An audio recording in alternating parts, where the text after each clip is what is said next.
Gimana dia mau ngelamar kerja, ijazahnya ditahan. Ya mau ditahan itu bisa legalisirnya, kayak fotokopiannya boleh lah. Dan praktek yang lebih jahat lagi, ketika ingin mengambil ijazahnya harus ditebus. Kalau masih praktek ini dilakukan, gue pastikan pelaku usaha dan pengusaha gue akan pidanain. Kita kasih solusi. Abang Wamen tenaga kerja, Abang Immanuel Ebenezer. Mantap, ketemu lagi. Kemarin rame ini di Metro ya. Iya. Tapi kita kelarkan di sini aja Bang. Jadi kemarin memang jujur, audiens saya bilang, ya udah lu dudukin deh Der, sekalian deh pengen tahu mau jelas apa ya, mau denger penjelasan dari beliau nih. Bang Noel nih, gue udah kebawa ya, udah ya. Impas kita nih ya. Saya bawa langsung beliau ke sini, saya undang. Makasih abangku udah datang ke sini. Intinya menyelesaikan permasalahan yang ada terkait berita-berita yang sedang ramai. Karena kemarin kan banyak yang bilang kayak kurang panjang durasinya nih Metro nih. Udah kita panjangin sampai subuh kita ngobrol. PHK meningkat Bang. Kementerian Tenaga Kerja ungkap 24 ribuan orang kehilangan pekerjaan hingga April 2025. Datanya berapa ya tadi ya? Tingkat pengangguran kita. Nah ini tuh. Jumlah pengangguran di Republik Indonesia tembus 7,28 juta orang per Februari 2025. Ya, itu 2025 ya. 2024 itu ada sekitar 7,48 juta. Artinya ada tren penurunan. Artinya di pemerintahan Pak Prabowo ini tren kawan-kawan yang kehilangan pekerjaan ini, pengangguran ini malah turun. Artinya ada penambahan orang yang bekerja. Dengan data yang kita lihat hari ini ya. Oke. Itu kumparan ya, kumparan bisnis tuh. Iya betul. Ini 5 Mei, ini beberapa hari yang lalu. Iya. Nah, Abang waktu ngomong di Metro itu 7,4. Karena memang kan datanya kan sebelum dikeluarin. Ini kan baru dikeluarin sekarang. Oh, coba. Ini kan Mei.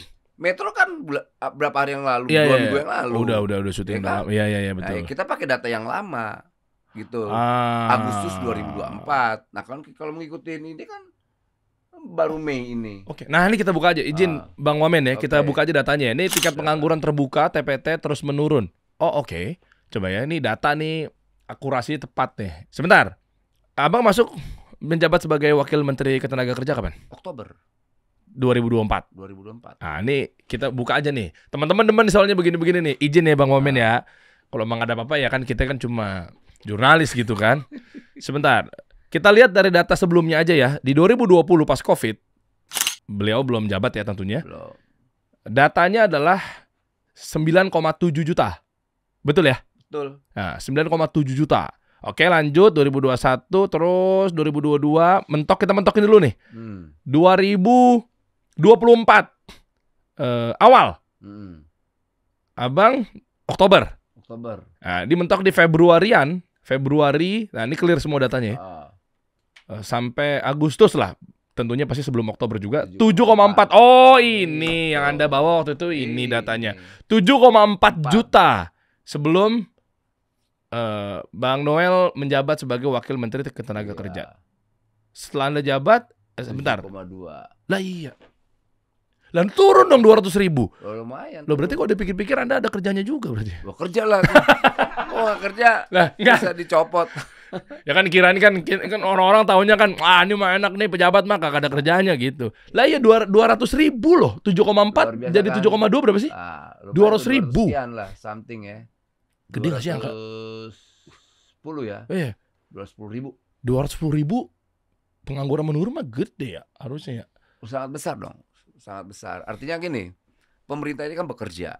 Karena memang orientasi pemerintahan Pak Prabowo ini bekerja untuk rakyat. Iya. Kita lihat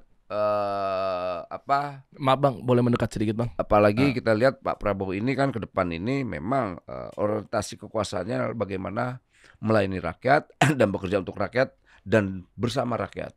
Karena ke depan kayak saya yang ditugaskan di Kementerian Tenaga Kerja. Alhamdulillah tugas ini kita jalankan dengan penuh semangat ya, karena kekuasaan diberikan Pak Prabowo ini ya saya gunakan untuk melayani rakyat. Maka hari ini banyak problem-problem rakyat ya, mungkin itu tidak dilihat, tapi saya bisa melihatnya dan merasakan. Misal contoh soal penahanan ijazah. Oh, Surabaya. Kemudian ketika mereka tidak bekerja lagi, keluar sebelum waktunya, mereka kenain namanya apa tuh, penalti. Banyak persoalan-persoalan di perburuan ya, yang membuat kita semakin, wah ini problem kok negara tidak hadir di persoalan-persoalan seperti ini. Nah, tugas kita lah hari ini, saya di Kementerian Tenaga Kerja sebagai Wakil Menteri, coba melihat problem ini dan kita bisa hadir itu. Oke. Nanti kita kupas nih detailnya nih, Ya, Bang Wamen, silakan. izin ya. Ada Silakan. banyak yang mau kita bahas dan ini adalah titipan juga dari audiens kami gitu ya. Oke. Kita coba rangkum dulu highlightnya ya, biar teman-teman tahu obrolan kita ke depan tuh seperti apa. Yang pertama kan tentang penghapusan outsourcing. Oh, Itu seru tuh kita bahas tuh. Boleh. Ya kan, soalnya kan Pak Prabowo, Pak Presiden kemarin waktu di May Day, di Hari Buruh kan sempat keluar statement seperti itu. Tapi jujur ada juga pihak yang nggak setuju terkait outsourcing dihapus, hancur udah nih, berantakan malah jadinya pengangguran malah jadi makin banyak apa segala macamnya. Ada juga Dewan Kesejahteraan Buruh Nasional yang akan mau dibentuk, nggak tahu lah itu tujuannya apa nantinya, ya kan. Bahkan ada asisten rumah tangga tuh, Bang Wamen, mau coba diperhatikan, ada undang-undangnya lebih jelas, karena kan jangan-jangan malah dianggap sebelah mata, gajinya turunnya kapan tahu apa segala macamnya. Apalagi permasalahannya, pahlawan nasional katanya mau diangkat tuh, ada pahlawan baru. Marsina. Iya, Marsina. Iya kan, wah itu juga cakep. Nah kita runut aja Bang Wamen, obrolannya mengenai dari mulai PHK sampai penahanan ijazah juga asik tuh. Penahanan ijazah motifnya apa? Suruh bayar lagi ya? Orang udah nggak di situ. Dari mulai angka pengangguran atau mungkin ketika waktu saya statement juga di Metro, tipis-tipis mau aku coba bahas di sini lagi mengenai supply demand. Supply demand adalah yang disoroti kan selalu pasti angka nganggurnya. Angka nganggur ini dihitung dari mana nih, Bang Wamen? Kita harus tahu dulu nih. Soalnya jangan-jangan orang nggak kerja sejam 2 jam tetap dihitung nganggur. Oke. Nah ini harus clear dulu nih. Jadi data, kita harus main data nih. Soalnya banyak juga yang menganggap bahwa jam kerja 8 jam. Taunya dia nggak nyampe segitu. Pas disurvei, kamu udah memenuhi syarat kerja 9 jam, 8 jam nggak? Taunya kerjaan dia akadnya cuma 6 jam. Loh, 2 jam berarti kamu nganggur. Itu nganggur lagi jangan-jangan. Ya itu kan hasil survei ya. Hasil survei dilakukan beberapa lembaga survei. Karena mereka mendefinisikan kerja itu, ya mereka punya aktivitas kerja dalam satu hari, dalam 1 jam. Nah itu hasil survei. Nah kan definisi kerja di Indonesia kan beda. Apalagi kita lihat banyak kawan-kawan petani yang non formal ya. Kan kita punya musiman kerjaannya.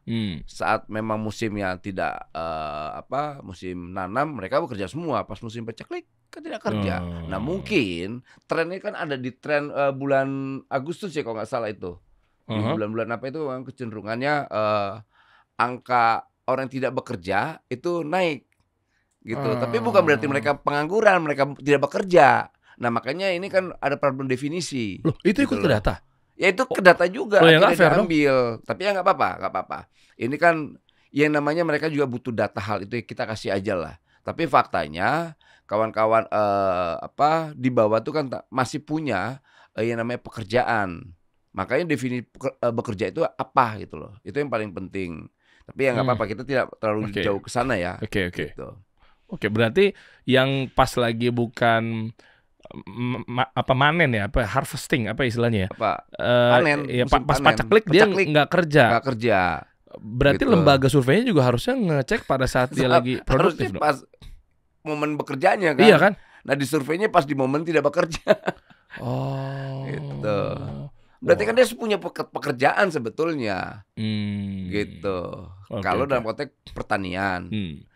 Dengan sulitnya orang kerja, Bang Wamen, apakah ada hubungannya dengan persyaratan yang menurut saya nih ada yang ngawur, ada yang nggak ngawur, umur misalnya. Itu kan juga akhirnya menjadi masalah. Sempat juga yang komen-komen, saya juga sempat hiring kan ya, sedang hiring bahkan di perusahaan kami, yaitu ada yang bilang bahwa kayak, nih gue cek dulu nih bentar nih, lu ada syarat-syarat nggak? Dan kita juga jujur sebelum abang keluar, saya juga garda terdepan yang tidak menggunakan umur kalau di kami. Ini luar biasa nih. Saya boleh dicek report dan histori kami. Banget. Sama-sama. Kawan-kawan luar biasa dalam melihat itu kan masalah ya. Kawan-kawan yang mau nyari kerja dibenturkan oleh syarat rekrutmen yang menurut saya tidak logis dan kecenderungannya malah melegitimasi angka pengangguran itu sendiri. Misalnya syaratnya harus good looking, menarik. Apa urusannya dengan menarik? Kecuali ada Profesi industri tertentu. kerja yang misalnya dia butuh make up atau tinggi dan sebagainya, ya mungkin. Tapi pada umumnya kan tidak. Masa kawan-kawan kerja di buruh, bengkel, operator, dia harus menarik, kan nggak ada urusannya. Kemudian tinggi badan, gitu. Menurut saya ini sangat diskriminatif. Di sisi lain kita bicara tentang keberpihakan terhadap kawan difabel. Kita bicara tentang ukuran tinggi badan, apa urusannya? Banyak kontradiksi yang dilakukan oleh para pelaku usaha atau industri. Nah ini kan kita lagi ngebenahin. Pertama kita hadir bukan menghalangi bisnis mereka. Kita hadir untuk ini soal keberpihakan, soal angka pengangguran yang luar biasa, dan kita harus mampu menjawabnya. Harus kita mitigasi. Problemnya apa ya? Oh nggak tahu, salah satunya itu. Bayangkan angka syarat 21 sampai 35. Lalu bagaimana 36, 37, 38 sampai 40 sampai 60 dan 65? Emang orang 40 tahun kagak makan ya? Nggak bisa kerja apa mereka kan gitu. Jadi menurut saya ini malah menjadi catatan kita agar nanti ke depan mitra-mitra industri kita untuk tidak melakukan praktek itu lagi. Syarat kerja selain good looking, tinggi badan, belum nikah, lantas apalagi tuh? Maaf yang perempuan, saya minta maaf. Nanya ukuran. Kan itu pelecehan, saya bilang. Ini pelecehan seksual. Apa tujuannya sih? Ya saya nggak ngerti. Sampai harus ditanya yang perempuan harus perawan. Apa urusannya? Dan praktek itu sudah ada. Dan sekarang kita bilang nggak bisa gini. Gitu. Makanya sehari ini ya tugasnya saya di Kementerian Tenaga Kerja, karena kita ini kan simbol negara ya, negara gitu. Bukan ormas atau apa yang datang hanya menakut-nakuti, minta jatah dan sebagainya. Tidak. Sekarang tugas negara ya harus mampu melihat problem-problem yang ada di bawah terkait itu menjadi masalah. Dan kita harus mampu menjawabnya. Menjawabnya apa? Karena kita negara, ya regulasi. Kita kuatkan regulasi ya. Hapus syarat itu. Oke. Berarti kalau gitu, maaf ya, saya agak lupa, koreksi kalau saya salah. Saya tapi harus nyebut gitu, karena memang harus by data juga. PT KAI waktu itu juga kan kalau nggak salah sempat viral tentang tinggi badan. Tinggi badan. Nah terus begitu ada kayak tali atau benang gitu ya, begitu dia nggak sesuai tinggi badannya langsung keluar. Itu gimana maksudnya? Nah itu kan udah diklarifikasi sama KAI, katanya alasannya apalah. Tapi kan itu buat apa ya, supaya naruh barang ke atas itu sampai bagasi. Berarti nggak apa-apa kalau untuk hal-hal tertentu profesi? Ya itu kan beda ya kan konteksnya gitu loh. Okay. Itu bisa dijawab lah. Oh iya problemnya di situ. Ya. Tapi kan lalu bagaimana pekerjaan-pekerjaan yang tidak membutuhkan tinggi badan? Jadi jangan dipukul rata. Nah, iya jangan dong. Makanya ada kekhususan tersendiri. Misal good looking, tinggi badan. Kan nggak mungkin juga misalnya di TNI, ya kan? Ya TNI harus punya standar ukuran tinggi badan. Kalau mereka udah punya standarisasi. Kemudian misalnya pramugara, dia harus tinggi, harus good looking, ya beda lah. Atau tempat-tempat pelaku usaha kecantikan, ya nggak mungkin juga harus, maaf banget, yang kurang menarik, entah laki-laki atau perempuan. Nah kayak gitu kan beda. Tapi pada umumnya industri-industri pabrikan apa semua pakai standar yang itu. Good looking, tinggi badan, belum nikah, yang perempuan harus perawan, kemudian apalagi nih, ukuran bra, atas apalagi banyak tuh catatan kita. Apa? Kerja harus mampu dalam tekanan. Apa masa kerja harus ditekan orang? Justru bekerja itu nggak boleh ada tekanan. Agar apa? Tingkat produktivitasnya ada. Jadi itu syarat-syarat menurut saya ngawur. Ini orang kerja di penjara apa? Kan kacau. Nah, di eranya Pak Prabowo dengan hadirnya saya, semoga saya mampu memberi sedikit solusi. Kayak tadi dengan hadirnya negara, kita hapus nih syarat-syarat yang kurang kurang berpihak ini, yang sifatnya diskriminatif ya menurut kita. Jadi praktek ini menurut saya praktek yang sudah puluhan tahun terjadi dan itu sepertinya melegitimasi angka kemiskinan dan angka pengangguran. Itu salah satu variabel yang menurut saya. Oh, oke. Tapi kalau kita lihat kan beliau ya izin ya Bang ya, kan maksudnya kan asik-asik aja gitu loh. Kayak pendapatnya, ide-idenya segala macam ya. Tapi yang mereka soroti tuh kenapa ya? Karena gini kali Bang, izin kalau boleh nebak nih. Kementerian Tenaga Kerja kayak seakan-akan dia adalah pusat dan pangkal. Coba kita clearkan dulu nih. Sebenarnya posisi Kementerian Tenaga Kerja nih hulu ke hilir dulu deh. Soalnya kalau lihat dari statement-statement, tapi Anda juga kadang suka narasi-narasinya kan kadang ceplas-ceplos juga kali. Apa gara-gara apa? Apa gara-gara udah sama pemerintah udah resisten aja apa gimana sih? Enggak, justru kita apa yang kita lakukan ini negara. Ini loh tugas negara. Iya. Gitu. Namanya negara itu kan harus ada warga negaranya. Yang dilayani dalam negara itu apa? Masyarakat. Warga negaranya bukan? Iya. Nah itu tugasnya. Nah selain warga negara, di dalam warga negara itu ada yang namanya pelaku usaha. Nah kita harus punya kemampuan menjadi jembatan komunikasi antar dua kekuasaan, dua mitra strategis kita ini, antara pelaku usaha atau pengusaha dan buruhnya. Ya. Nah tugas kita negara adalah meminta kawan-kawan pengusaha ini membayar pajak. Kompensasinya. Dan pengusahanya harus diberi apa? Regulasi yang berpihak juga terkait izin dan bla-blanya. Lalu kedua lagi, kompensasi apa yang harus diberikan oleh para pengusaha ini, pelaku usaha. Kita sebagai negara minta lagi satu, apa? Kesejahteraan buruhnya. Nah, itu tugas negara. Bukan minta jatah, minta saham dan sebagainya. Yang akhirnya bangsa ini ya rusak karena perilaku ya pejabat yang model kayak begitu tuh. Minta saham, minta jatah, minta proyek. Ya akhirnya ya jujur yang ditekan jadi kawan-kawan buruhnya. Ya sering terjadi konflik hubungan industrial ya di situ. Nah hari ini kita kita nolkan hal itu. Makanya saya setiap datang ke tempat-tempat pelaku usaha kita ingatkan. Kita negara ini melindungi kalian pelaku usaha. Tugas kita tuh. Kemudian kita minta kompensasi, sejahterakan buruhnya. Bukan sejahterakan pejabatnya. Gitu. Ini ada harus, ya? Loh, emang itu prakteknya. Saya harus menyampaikan hal ini, itu realitanya. Nah hari ini di pemerintahan Pak Prabowo, hal itu, praktek itu harus ditiadakan. Gitu. Dinihilkan maksimalnya.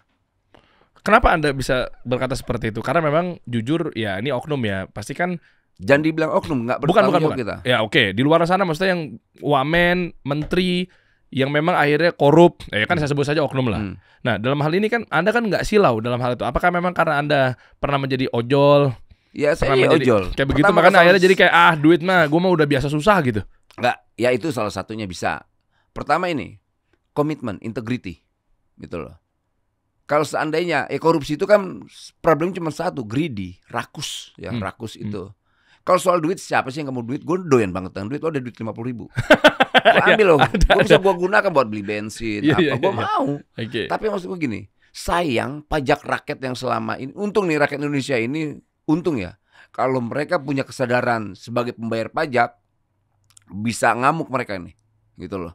Kurang ajar, pajak gue ternyata digunakan untuk pejabat yang beginilah, pejabat yang begitulah. Ngapain gue bayar pajak, ternyata buat anaknya ugal-ugalan naik mobil, ugal-ugalan mukulin orang, bawa petantang peteng-teng. Di era Prabowo coba berani nggak begitu lagi? Gitu loh, nggak bisa tuh. Jangankan anak pejabatnya aja kalau begitu ya kan sudah ada tuh kemarin yang pejabat yang sedikit kasar sama karyawannya. Oh ya. Apa? Kemen apa? Kementerian Pendidikan. Gua lagi nyebut nih, pinter doi. Untung lu yang jawab. Gitu. Nah kayak begitu tuh kan nggak baik ya. Wajah negara akhirnya hancur karena perilaku yang sangat feodalistik itu. Merasa dia pejabat, dia punya kekuasaan. Dia tidak sadar bahwa jabatan itu adalah bentuk penugasan yang dilakukan oleh negara, bukan dari emaknya, bukan dari saudaranya. Negara menugaskanmu di situ, lalu layanin dong, bukan sombong, nampar sana, nampar sini, tekan sana, tekan sini, nggak bisa. Makanya saya di Kementerian Tenaga Kerja ada budaya baru yang kita bangun gitu. Udah tidak boleh ada begitu-gitu lagi. Kalian kalau mau bekerja melayani saya, tunjukin integritas dan bekerja aja. Gitu. Kalau kita ngomongin Kementerian Tenaga Kerja nih, Bang Noel. Sebenarnya aku tuh mau tahu dulu deh. Si tenaga kerja nih tanda kutip ini kerjanya ngapain? Maksudnya gini. Ini kan semua akhirnya pusatnya kan ke Kementerian Tenaga Kerja. Kita ngomong hulu ke hilir. Nah, ini harus clear dulu ya. Maksudnya apa-apa nganggur, tenaga kerja lo ngapain lo? Nganggur, tenaga kerja lo. Maksud gue kalau dipikir-pikir semuanya diurusi tenaga kerja, berarti harusnya ngapain ada Kementerian Perindustrian dan Perdagangan? Nah, ini cuma nanya nih. Ya, ini harus gue jawab. Gini, Kementerian Tenaga Kerja itu persoalan pengangguran ini bukan problem Kementerian Tenaga Kerjaan sih. Karena kita regulator. Gitu loh. Problem-problem itu ada di Kementerian Perdagangan terkait izin. Kemudian keberadaan industri-industri itu ada di Kementerian Perindustrian. Bukan di Kementerian Tenaga Kerja. Bagaimana kalau kita mau tahu ada lapangan pekerjaan kalau industri tidak ada? Nah, data itu yang dimiliki oleh Kementerian Perindustrian. Kemudian perdagangan juga terkait izin dan semuanya. Mereka yang tahu. Kan kita nih hilir doang. Makanya kadang-kadang kita yang disemprot. Gini, gitu loh. Stritex, kita langsung konkret aja deh. Stritex 10.000 karyawan, PHK massal, startup teknologi, ya kan? Waktu itu sempat viral lah pokoknya kan. Startup marketplace ini apa segala macamnya. Sebenarnya salah siapa? Stritex dulu deh. Stritex. Pertama itu kan mau disalahin pemerintah. Ya nggak bisa. Ada problem tata kelola yang salah di Stritex. Gitu. Berarti Stritex di bawah. Manajemen. Kalau tekstil di bawah Kementerian? Tekstil itu Kementerian Perdagangan dan Kementerian Perindustrian juga. Nah, tugas saya ini, karena di situ ada unsur ketenagakerjaannya, ya ketika ada PHK, coba kita lihat manajemen atau perusahaan ini terkait kewajibannya. Ini di PHK. Sebenarnya kan mereka udah di PHK dari bulan Oktober, ya kan, kawan-kawan Stritex ini. Beritanya tuh. PHK massal Stritex bikin Jawa Tengah catat PHK tertinggi se-Indonesia. 10.000. 10.000, 8.000 sekian lah kalau nggak salah. Totalnya 10.000 ya? 10.000. Nah, berarti kan paham. Saya sebagai pengusaha juga berarti kelihatan dari industrinya, bisnisnya tuh kenapa? Kayak mana nih bisa 10.000 Anda memecat karyawan kan seperti itu kan ya. Berarti tapi saya ingat itu bukan di PHK oleh perusahaannya. Yang proses PHK-an itu, layoff itu dilakukan oleh kurator. Ada keputusan hukum yang nggak mungkin Kementerian Tenaga Kerja menjangkau itu. Tapi tetap ada yang salah pokoknya di mata. Nah, publik kan melihatnya salah. Nah, tugas kita kan membuat semangat mereka tetap harus hadir. Nah, alhamdulillah ketika mereka layoff, ya kita langsung intervensi terkait misalnya kewajiban mereka, hak-hak mereka. Misalnya mendapatkan jaringan JHT, jaringan hari tua, antas JKP, jaminan kehilangan pekerjaan, dan itu semua langsung kita kita advokasi lah ya. Nggak mungkin kita membiarkan mereka sengsara, apalagi saat itu momennya mendekati Idul Fitri. Gitu. Nah, setelah itu solusi apa lagi yang harus kita lakukan? Ya kita cek, kita minta lagi siapapun nanti yang ingin membeli Stritex ini atau apapun, ya kita minta kawan-kawan Stritex harus diutamakan untuk direkrut baru lagi di tempat itu. Harus ada rekrutmen, tapi kawan-kawan Stritex menjadi prioritas. Gitu. Jadi tetap ada solusi. Kita tidak membiarkan kawan-kawan angka 10.000 itu pada nganggur. Tapi Anda bantu carikan pekerjaan nggak sebelum nanti ada recovery?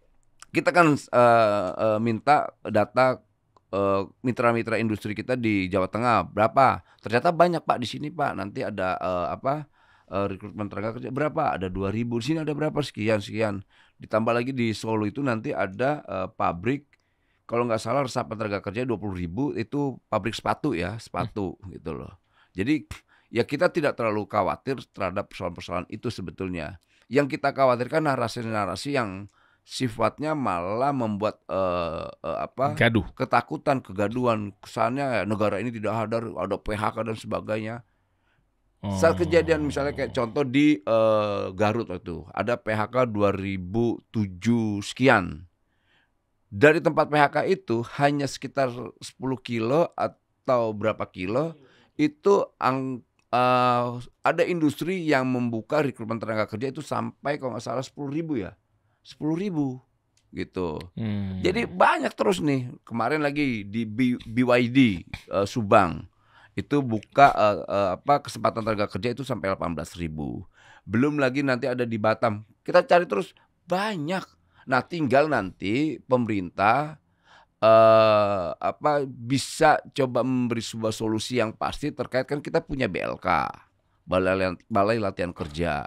Nah, mereka bisa dididik di situ gitu, misalnya buat skill up mereka dan sebagainya, skill mereka agar kebutuhan industri itu terkait siap kerja itu benar-benar ada. Jangan sampai nanti pas mereka masuk di industri mereka gamang dengan situasi pekerjaannya. Tadi Anda katakan bahwa lapangan pekerjaan sebenarnya banyak, tapi nyatanya susah juga mereka nyari kerjanya atau dapat kerjanya, Bang. Ya, di mana masalahnya? Nah, mungkin salah satunya informasinya tidak tersampaikan. Makanya kita akan menggunakan instrumen yang kita miliki terkait Perpres ya, Prof, 57 wajib lapor. Perpres WLKP, WLP, wajib lapor lowongan pekerjaan itu. Perpres langsung tuh ya? Iya, Perpres 57. Nah, selama ini kan industri itu hanya melapor ke ormas, ke jatuhnya ke calo-calo. Nah, kita tidak mau nanti semua itu harus tersampaikan di kita. Nah, Prof ini kan dulu sekarang dia direktur Badan ini Pusat Data. Itu kan sebetulnya salah satu solusi ya agar mitra-mitra industri, tidak itu swasta, entah itu BUMN, laporkan ke kita, ini ada lowongan kerja dengan spesifikasi pekerjaan ini, bla bla bla, kebutuhan BUMN ini. Jadi enak, jadi rakyat tuh mau ngelamar pun, oh iya, dia butuh admin. Jadi orang yang latar belakang pendidikannya basis ininya akuntansi. Oh, nanti ini operator buat alat berat gitu. Lantas ini las. Oh, anak-anak SMK yang basisnya kelas bisa daftar, bisa ngelamar kayak gitu. Ini kan bingung kasih kebutuhan ininya apa, di mana ya tempatnya ya. Lah bukan kan mereka juga udah nge-publish ya, we are hiring, kebutuhan ini walk-in interview. Betul. Tapi nggak nyampe kali apa gimana sih? Nggak nyampe, tidak tersampaikan. Di Solo itu banyak pabrik-pabrik membuka lowongan pekerjaan. Yang daftar saya tanya, ada nggak? Pak, susah. Malah industri nggak bohong, malah industrinya yang disampaikan, malah kami nyari tenaga kerja malah susah, Pak. Oh, kalau udah tahu solusinya bahwa negara harus hadir, apalagi di Perpresnya tahun berapa, Prof? 57 2023 ya? 2023. Tuh, kan 2023. Lah harusnya kan selama 2 tahun ke belakang ya nggak bahas mengenai saat Anda belum menjabat ya, Bang Noel. Ya. Tapi maksudnya kan ini harusnya udah direalisasikan, kenapa nggak di umumkannya lewat apa nanti secara publikasi? Nah, itulah salah satu problemnya. Kenapa sih ini tidak tersosialisasi gitu loh. Kedua, jangankan PP, BLK aja gue baru tahu pas gue jadi wamen. BLK itu ada. Serius gak bohong gue. Udah selama ini BLK itu kemana? Nah, kan berarti tidak terinformasikan gitu. Lo tau gak BLK? Nggak tahu lagi. Nah, lo aja tidak tahu. Gue mau jawab tahu tapi ntar gue ditanya, bantuan langsung ke tenaga kerja. Balai latihan kerja, pelatihan. Iya, jadi kawan-kawan yang siap kerja itu Pak Jokowi itu apa? Salah satunya kali, Prof. Siap kerja itu kan ini program. Kartu siap kerja. Bukan. Beda. Itu saya tahu beda. Tuh. Ya itu juga karena kita ini akhirnya kasihan kawan rakyat-rakyat di bawah ini kan butuh mereka di upskill ya. Skillnya apa semua biar ketika ada kebutuhan industri, ya mereka benar-benar siap kerja karena sudah kita latih. Terus kemarin ngapain? Nah, ya maaf ya, orang di dalam tuh ngapain jalanin amanahnya kalau nggak nyampe ke kami yang butuh pekerja? Oh, karena kan kalian butuh pekerjaan butuh pekerjaan. Ya pejabatnya butuh bisnis. Nah, pertanyaannya jangan-jangan mereka sibuk berbisnis. Emang boleh? Ya gua nggak tahu. Sebentar, wamen, menteri boleh berbisnis nggak? Ya boleh aja kalau mereka punya core bisnis, kan nggak ada di Republik kan tidak dilarang berbisnis. Memang gitu. Boleh, bukan pejabat negara nggak boleh berbisnis. Ya kalau seandainya core bisnis sama dengan di kementeriannya kan nggak boleh. Berarti kan dia punya kepentingan itu nggak bisa. Ada regulasi itu ada, nggak boleh. Anda punya bisnis? Gue bisnisnya konsultan. Yang berupa produk? Nggak ada. Produk gue cuman bagaimana menciptakan kegaduhan.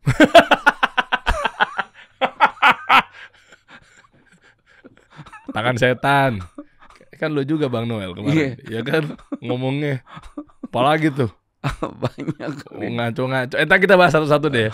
Berarti faktornya PR kita ya? Apa komunikasi kita ya? Apa sih publikasi kita ini ya? kan banyak program-program di pemerintahan ini bagus ya. Sebelum juga punya sama sebelum juga. Persoalannya ini tidak terdistribusi dengan baik informasi ini. Kok bisa terkip itu gitu loh. Makanya jangan pernah menyalahkan birokrasinya. Soal reformasi birokrasi mau 1 juta tahun selama kementerian itu atau lembaga negara yang dipimpin oleh elit partai, yang kita khawatirkan bukan lagi kepentingan negara, ya kecenderungan kepentingan partai. Sebentar, Anda kan juga orang partai. Emang gua partai. Terus kok gitu? Gua partai masuk ke kementerian itu yang gue tularkan soal nilai, bukan kepentingan partai. Bedanya tapi nilai beda dong. Partai kan butuh duit, butuh ini. Belum lagi pimpinan partai butuh beli tas Hermes istrinya, belum lagi buat nyokolin anaknya yang lebih keren, belum lagi buat kebutuhan anaknya beli mobil yang keren. Nah, gue kan tidak. Prabowo mengingatkan berkali-kali. Waktu itu kan pernah disampaikan, ini partai-partai tolong dong kirim jangan kader-kader yang kerjanya pengen nyopet doang gitu loh. Wah. Prabowo keras loh soal itu. Iya. Nah, gue sebagai kadernya, gue harus juga mampu menerjemahkan itu sebagai perintah. Ini perintah Prabowo nggak boleh begini.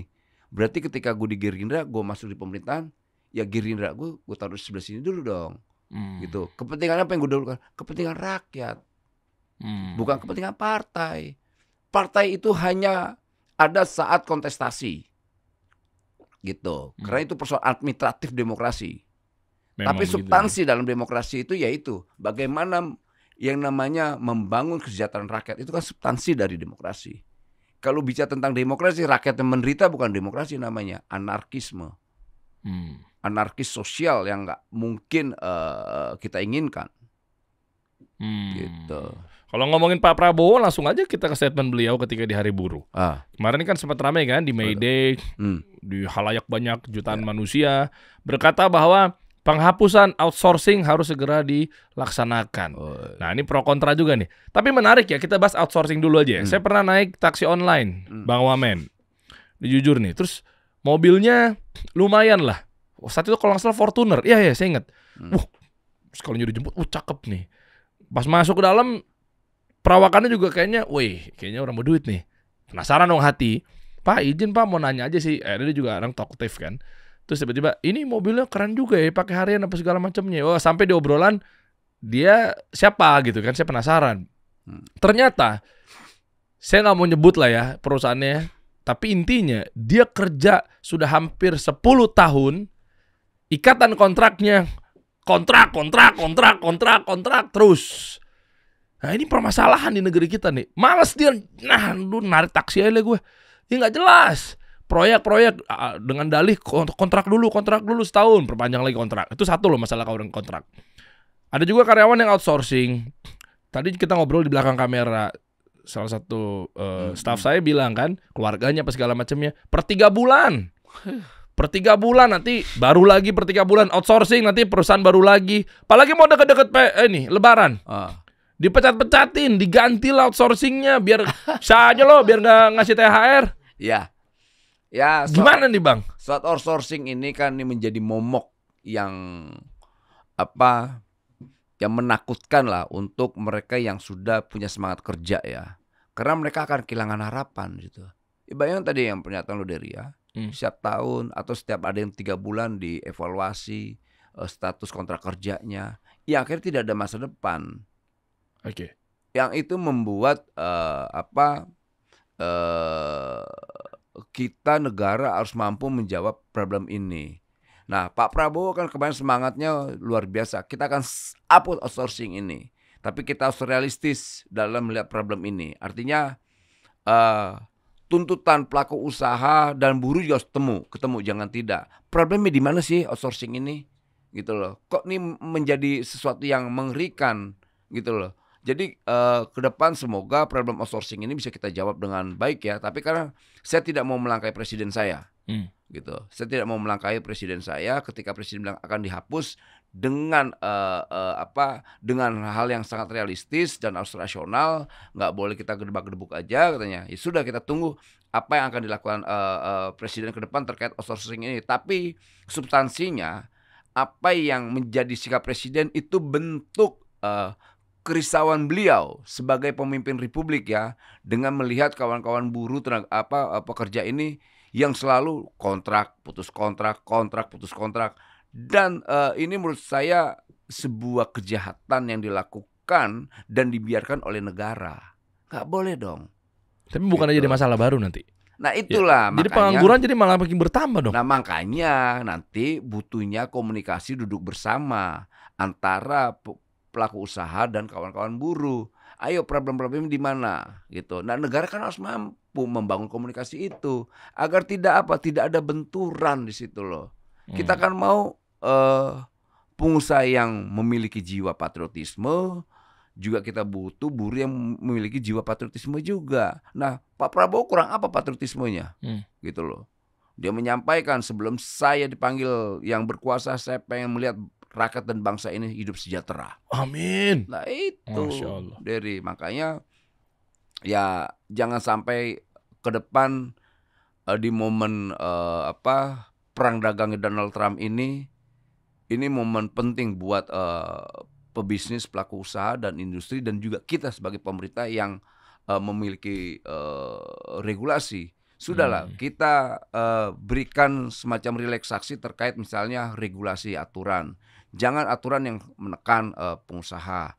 Jangan memperberat izin-izin gitu. Udah, biar nanti kompensasi yang diberikan oleh pengusaha ke kita, negara selain pajak, sejahterakan buruhnya. Kan itu gak susah. Saya yakin sekali ketika dua ini pajak pasti mereka bayar ya. Kesejahteraan buat buruh diberikan, tidak mungkin buruh kok demo-demo. Gitu loh. Oh, makanya kemarin Pak Presiden juga menyampaikan ingin dibentuk satu dewan ya. Nah, Dewan Kesejahteraan Buruh. Nah, itu tujuan apa sih? Boleh tahu nggak? Ya, yang pasti ini kan bicara tentang kewajiban perusahaan dalam melihat problem di buruh. Masa buruh dari dia lepas sekolah sampai akhir hidupnya ya begitu aja. Yang dia dapat cuma buat kalau nggak baik makan, bayar kontrakan, makan, bayar kontrakan. Lalu bagaimana tentang masa depannya? Kan mereka juga butuh yang namanya punya anak, anaknya sekolah. Memang di Republik ini yang punya hak sekolah hanya anak pejabat. Oh ya enggak. Enggak bagus kan? Mereka juga punya hak untuk mendapatkan pendidikan. Mereka punya hak untuk mendapatkan kesejahteraan. Mereka juga punya hak untuk mendapatkan masa depan yang layak. Mereka punya hak untuk mendapatkan cita-cita mereka, dari jadi presiden, jadi menteri, menjadi gubernur, menjadi bupati. Mereka punya hak untuk hal itu. Nah makanya presiden kan selalu kemarin saya melihat, entah ya, saya yakin sekali pernyataan beliau ini kan hasil kontemplasi beliau ya, dalam melihat realita bangsanya. Makanya dia bilang, saya ini sudah lama menjadi orang Indonesia gitu. Saya tahu sekali perilaku pengusaha apa, udah tahu. Makanya dia bilang, udah kita duduk sama-sama, ayo kita menata masa depan ini, ayo sama-sama. Jangan rumah besar kita ini hancur gara-gara problem-problem yang remeh-temeh terkait susahnya komunikasi. Nah ini kan bagus nih, Pak Prabowo ini kan pemimpin bangsa yang bicara tentang ke depan. Dia bicara tentang hal-hal yang basisnya solusi gitu loh. Dan pemerintahan ini pemerintahan yang bisa diandalkan. Bayangkan hari ini tidak pernah terjadi sebelum-sebelumnya. Semua kementerian, wakil menteri semua bisa saling kolaborasi. Dulu kan susah. Komunikasi tingkat menteri dulu hanya sebatas di rapat paripurna. Lepas dari itu ngilang. Nah hari ini tidak. Semua kita lembaga kementerian itu saling komunikasi. Bro, begini bro, begini nih. Karena problem pengangguran itu tidak bisa ditaruh di Kementerian Tenaga Kerja aja. Ini harus tanggung jawab bersama. Semua lembaga kementerian punya tanggung jawab yang sama. Gitu. Makanya kita bikin kolaborasi misalnya di Kementerian Pertanian. Ya mereka menyampaikan nanti ada sekitar berapa juta kawan-kawan petani milenial yang siap kerja. Kita tanya lagi ke Kementerian Lingkungan, kita tanya lagi ke Kehutanan, kita punya hutan, kita punya bla bla bla. Sayang kalau hutan kita tidak dikelola, makanya nanti itu juga ada lapangan pekerjaan. Gitu.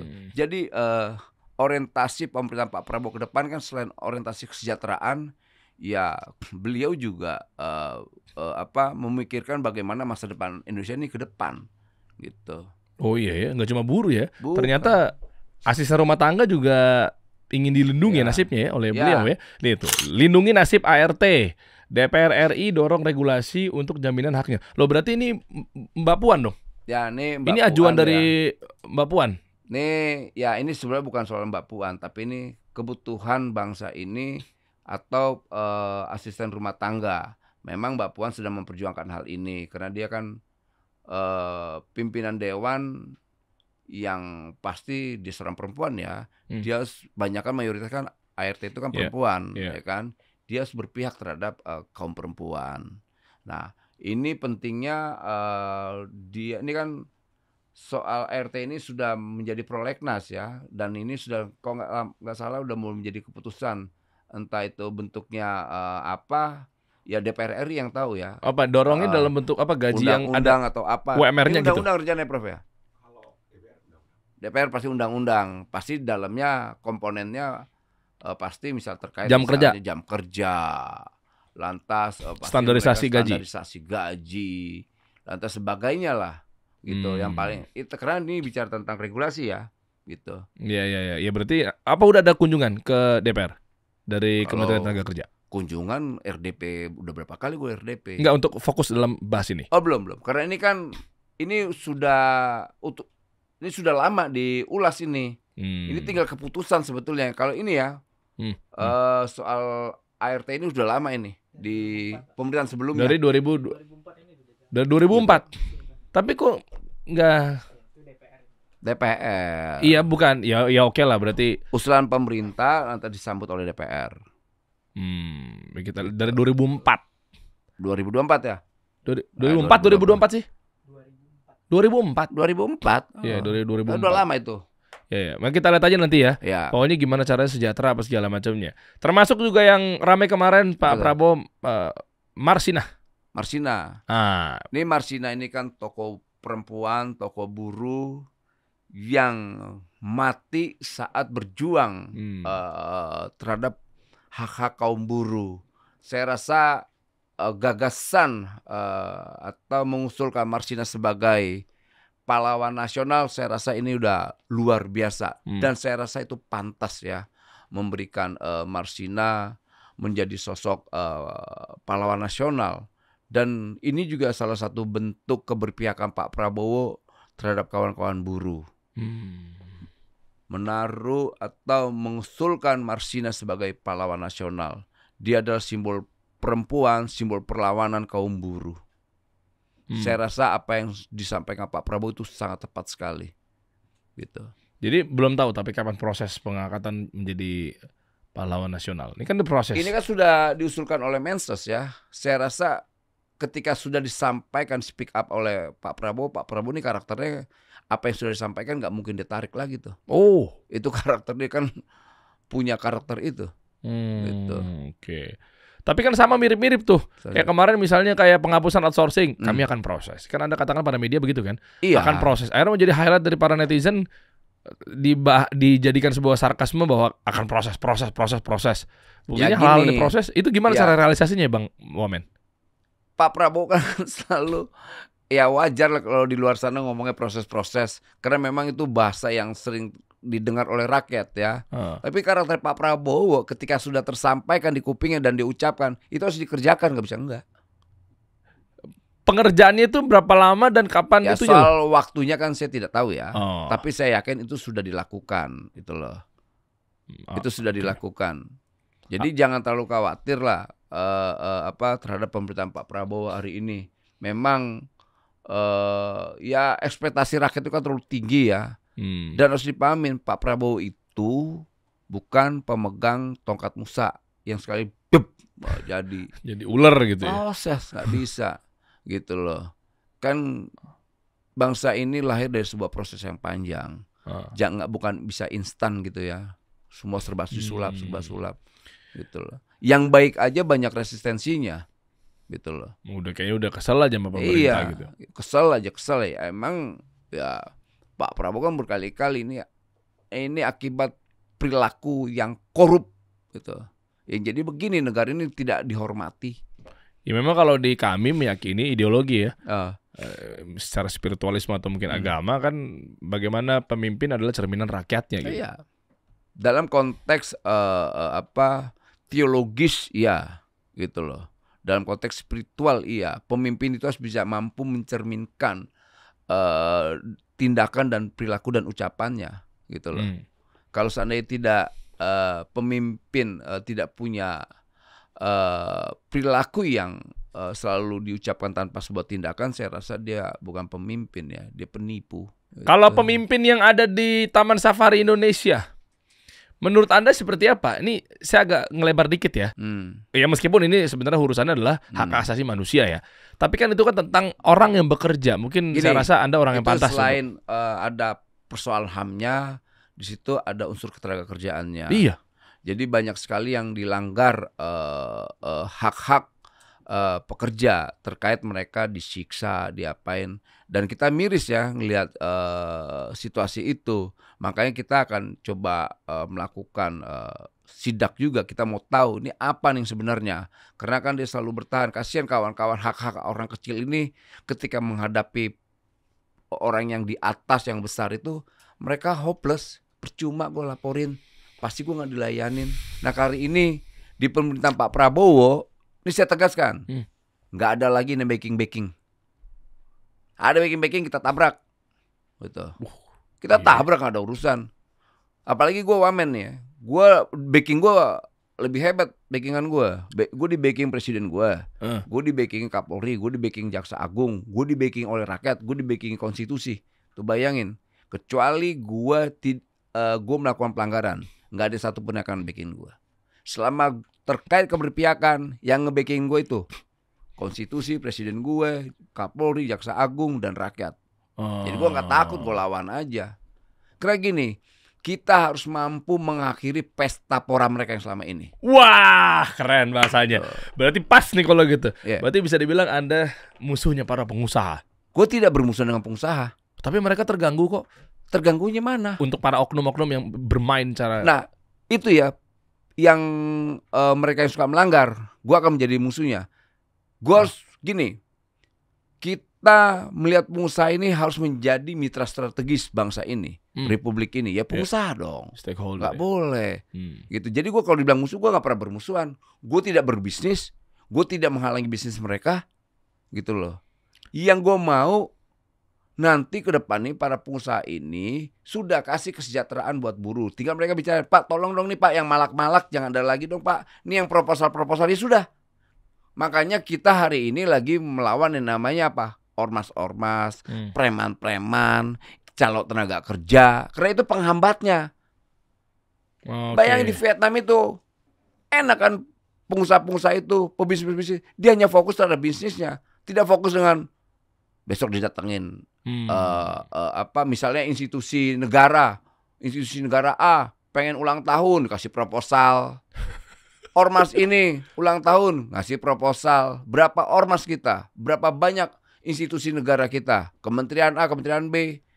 Berarti diatur dong harusnya ada undang-undang ormas, jadi nggak sembarangan orang bikin asosiasi. Kita bikin gitu. Kita akan mengevaluasi regulasi terkait itu. Makanya ke depan kan kita kemarin ada 600 berapa ribu ormas. Bayangkan kalau seandainya mereka ngajuin proposal ke semua industri kita, baru ormas ya. Belum nanti kalau ulang tahun ketua umum ormas ya.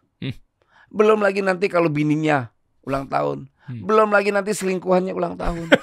Habis republik ini. Ya akhirnya apa? Hak-hak buruh yang soal kesejahteraan mereka hancur. Kenapa? Sudah terpotong dengan ini proposal-proposal yang kurang bersahabat ini. Iya. Nah, tapi ini ormas-ormas ini ya, bukan kayak ormas-ormas yang secara ideologis keormasan, definisi keormasannya bagus ya, misal kayak NU, Muhammadiyah, GKI dan apa semua. Ya ormas yang lurus banyak. Bukan ormas yang lurus, memang itu ormas. Ya, yang benernya begitu sebenarnya. Organisasi masyarakat itu yang melayani masyarakat. Nah, ormas ini ketika dikasih peluang orang berorganisasi kan 10 orang bisa bikin ormas. Iya. Datanglah para kriminal-kriminal ini nih. Gitu. Wah, kita ormas dapat legalitas dari pemerintah. Meres kerjaannya. Gitu. Nah, itu yang kita lawan. Berarti gini Gitu. Bang, tanpa membenarkan kelakuan perusahaannya ya, tanpa itu ya, saya juga pengusaha ngelihat bahwa ada cash flow atau arus kas yang harus diselamatkan. Kalau kerjaannya adalah tiap hari datengin ormas, dia kan pasti ada kayak semacam fixed cost atau biaya fix yang dikeluarkan kan. Makanya mereka merasa bahwa kayak gue jadi peres juga nih sama kelakuan institusi atau pemerintahan yang dia langsung pukul rata kan. Ya sudahlah kalau gitu, ijazahnya gue tahan aja. Ya sudahlah kalau gitu, gue juga punya hak juga dong, karena kan dia ganggu cash flow gue. Itu gimana tuh Bang? Nah, itu juga menjadi persoalan. Karena ini warisan perilaku pejabat yang lama dan institusi negara yang menurut saya kawan-kawan ormas ini kan diwariskan pada persoalan itu. Gitu. Hal-hal kriminal itu kan rakyat yang di bawah ngeliat, oh negara ini begini. Makanya negara hari ini benar-benar hadir di tengah rakyat, tidak lagi hadir dengan wajah ormas negara. Makanya saya datang, saya kenapa pakai baju-baju itu? Saya nunjukin ini negara. Saya datang ke sini tidak minta duit. Saya datang ke sini menjaga kalian yang berusaha. Gitu. Tolong dong hak-hak buruhnya dikasih. Jangan sampai ada hal yang tidak baik. Loh, negara harus tetap menjaga pelaku usaha dan pengusaha, nggak bisa tidak. Nggak boleh. Dan kita posisi Kementerian Tenaga Kerja tidak pernah dalam posisi bermusuhan ya. Karena kita harus menjaga dong iklim industri kita biar lebih kondusif. Kok perlu kita dukung? Nggak bisa tidak. Gitu. Bagaimana kalau seandainya bisnis kita hancur, dampaknya ke buruh, dampak pengangguran, lantas dampak orang yang tidak nyaman dengan situasi sosial, yang ada apa? Kerusuhan, angka kriminal tinggi. Apalagi Indonesia sekarang sampai ke depan nanti ada yang namanya bonus demografi. Nyampe bisa tuh. Salah tata kelola, saya cuman bilangin dari sekarang. Di mana-mana itu angka kriminal tuh. Zombie di mana-mana tuh. Kita kan nggak mau itu kan? Gitu. Nah, alhamdulillahnya, untungnya sebelum perang tarif Pak Prabowo mengkonsolidasikan duit negara ini di Danantara. Ada nanti proyek-proyek besar yang luar biasa. Di situ pasti ada resapan tenaga kerjanya. Misalnya kayak swasembada pangan. Kita ciptakan petani-petani milenial dan itu resapan tenaga kerja luar biasa. Belum lagi swasembada energi, kita akan menguatkan industri energi kita dan itu kan lapangan pekerjaan luar biasa. Tapi kan polemik juga Bang Wamen. Kemarin masalah Danantara, saya sih sebagai pengusaha support banget Danantara, tapi datanya atau mungkin responsif dari pemegang sahamnya, contoh kemarin sempat kan begitu digembor-gemborkan Bapak Ketum kita atau mungkin CEO Danantara, Bapak Rosan. Iya kan, bareng sama Pak Wamen juga, Pak Doni gitu kan, sama Pak Pandu. Saya ikutin juga tuh pergerakannya. Tapi ternyata mereka melihat bahwa wah ini menjadi masalah besar nih. Ini di investnya kita nggak tahu nih lagi anak-anak anteng-anteng nih bank-bank yang memang menjadi terbuka atau mungkin IPO apa segala macamnya gitu kan, BUMN yang bagus lah profitability. Kan diputar lagi tuh. Tapi kondisi market turun 6%, langsung deg-degan mereka langsung narik jaga-jaga dana ya. Tapi kan ke depan ini kan ada hal yang optimis. Tapi ya nggak apa-apa lah. Gimana tuh komunikasi gimana? Ya ini kan ada persoalan persepsi. Wajar ya pengusaha itu, pelaku usaha nunggu. Wajar. Betul Bang Wamen. Maksud saya gini, izin. Ketika dia hold sampai 6%, nah terus kan tadi kan kita ngomongin di sini adalah porsi tentang tenaga kerja ya. Dia hold, oke, turun tuh. Otomatis kan pasti kan berasa tuh mengenai pendapatan apa segala macamnya. Apa iya dan antara nantinya akan ada hiring yang harapannya adalah mereka akan buka lapangan pekerjaan lagi, tapi sementara market kondisinya turun dan nggak percaya. Ya Wak, kondisi sekarang kan memang situasinya lagi kontraksi, kurang bagus, kontraksi ekonomi kita luar biasa ya, dampak kebijakan Donald Trump ya kan. Belum lagi perang Ukraina, Timur Tengah, sekarang lagi perang India. Gila semua ini kondisi global ini malah tidak baik-baik aja. Gitu. Kita emang kan punya ketergantungan ekspor kita, impor kita. Nah makanya saya bilang untung Pak Prabowo mengkonsolidasikan duit kita. Ya itu tuh. Gitu. Mindsetnya pengusaha itu banget. Itu orang tidak ada berpikir. Dahsyat. Bayangkan itu kan hal yang di luar dugaan ya. Ada orang tahu perang hari ini. Ada yang tahu hari ini Donald Trump akan mengeluarkan kebijakan itu. Nggak ada yang tahu. Bayangkan Prabowo mampu mengkonsolidasikan duit negara ini. Semua di situ. Dan semua harus dijaga. Jangan main-main, ini duit rakyat. Ini pajak rakyat. Kalian coba-coba main duit ini, ya silakan. Itu luar biasa, Bos. Ya berubah memang ya, nggak maksud membanding-bandingkan, tapi emang cara pengaturan ekonomi di negeri kita nih meskipun lagi runtuh, itu juga sebenarnya bagian dari ekonomi melemah juga ya, tentang rekrutmen, pembukaan lapangan pekerjaan. Mereka kan pengusaha juga wait and see juga nggak sih Bang? Ya semua wait and see lah. Tapi akhirnya memaklumin kan. Oh iya, ada situasi global yang hari ini membuat mereka harus lebih berhati-hati. Dan wajar ya, namanya mereka pebisnis, mereka harus juga tingkat kehati-hatiannya kan lebih tinggi. Gak mungkin juga mereka ketika mau berbisnis tapi bangkrut dengan situasi seperti ini. Tapi kan untung, makanya tadi saya sampaikan ini momentum bagaimana menjaga pengusaha nasional kita, pelaku-pelaku usaha dalam negeri kita. Nah makanya bersahabatlah dengan kebijakan-kebijakan yang bukan memberatkan pengusaha gitu. Terkait misalnya ramah impor atau izin-izin yang dipersulit. Itu kan menjadi masalah di kawan-kawan pelaku usaha gitu loh. Nah dengan momentum ini harus mereka mampu menerjemahkan ya. Ini pemerintahan ya, di pemerintahan Pak Prabowo entah siapalah ya, kementerian mana, harus mampu menerjemahkan keinginan presiden. Terkait apa? Kesejahteraan rakyat gitu. Iya ya. Saya sih yakin semua sedang bekerja hari ini di kementerian. Masih ada harapan berarti ya, 8% untuk kenaikan pertumbuhan ekonomi ya. Optimis ya, itu kan angka optimis. Iya. Masa orang nggak boleh bermimpi sih? Kalau seandainya pemimpin tidak mampu meyakinkan rakyatnya, jangan jadi pemimpin. Iya. Gitu. Ya kan? Dahsyat. Keren. Abang Noel Ebenezer, Wakil Menteri Tenaga Kerja, tuh lihat, Dewan Kesejahteraan Buruh siap dibentuk. Wamenaker dipimpin langsung oleh pekerja. Ada dukungannya juga banyak ya. Ternyata ya. Saya pikir kan tentang ke dunia kerja ini kan komen-komennya parah-parah ya.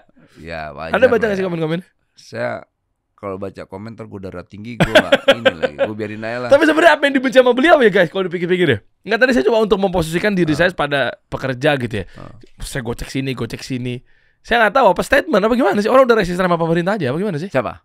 Ya netizen lah, siapapun. Ya wajar lah netizen ini gini. Tentang pengangguran pasti balik lagi ke sana. Ya, pasti mereka kan terlalu ekspektasi mereka tinggi gitu. Kemudian ternyata tidak mampu dijawab gitu. Kemudian juga ada perilaku yang ini mereka lihat yang lama ya, bukan pemerintahan sekarang ya.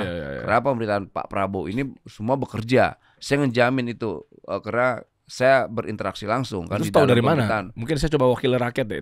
Tahu dari mana kalau Anda pada kerja gitu? Ya karena saya melihat langsung gitu loh. Saya melihat langsung dalam rapat-rapat yang selama ini kan kita setiap bulan rapat dengan presiden. Jadi tahu semua bikin laporan.